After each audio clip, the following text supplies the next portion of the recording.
Unsay? What happened to your foot, yo?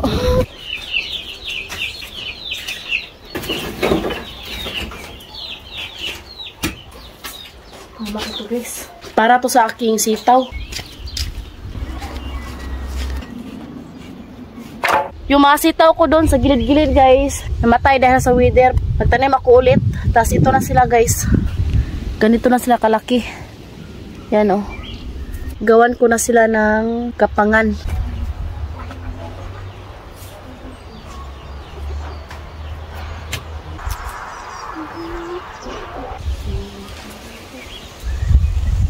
Magkuha tayo ng martiryo. Ito yung martiryo nila dito, guys. Ay, naku, malakas yung hangin.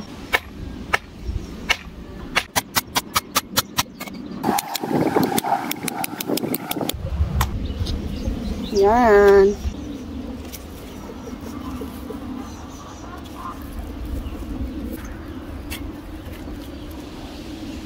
Para kahit mahangin, guys, hindi siya matumba ba?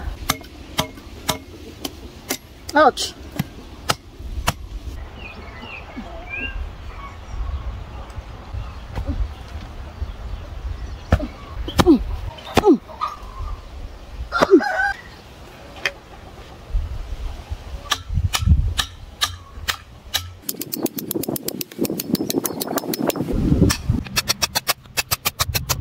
Sobrang tibay na nito.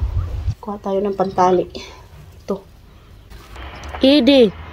Chifach.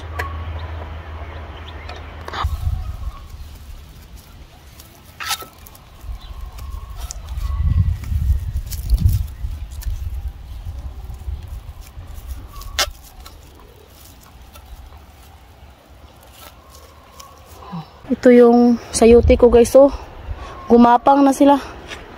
Ano, ito, oh, malaki na talaga.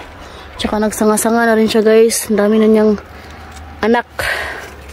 Sa isang puno, ayan, oh, 2 puno na. Diba? Kailangan natin tong gawan din. I cannot do it. Not with the chicken. So, ayan, guys, punta kami ngayon sa store. May bibilhin ako para sa mga gulay ko ba. Magtingin lang ako doon. Sama din yung mga batuta.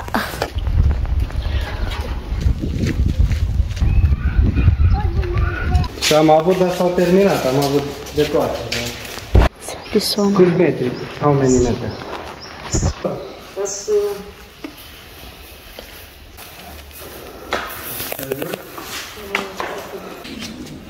Pag makulangan kami, punta ulit kami dito. So, ito yung, yes. And this. So, ayan, guys, nakabili na kami. Ay, nako. Marami po silang kahoy dito, yan, oh. So, yan, sabi yung magdala. Muna. So, ayan, guys, bumili rin ako lang lansang. Yung kahoy, guys, ano yan? 80 pesos. Kung sa pera natin sa Pilipinas. Laga jod. Laga jod yo. What happened to your foot, yo? Yan, guys, yung paa niya, guys, na nasugatan. Opa, doon tayo, Idi. Bumili rin ako ng lansang, guys, kasi nga yung lansang ni Papay sobrang laki man, oy. So ito parang lansang lang sa Pilipinas ba. Useful to sa akin. Jud. There only.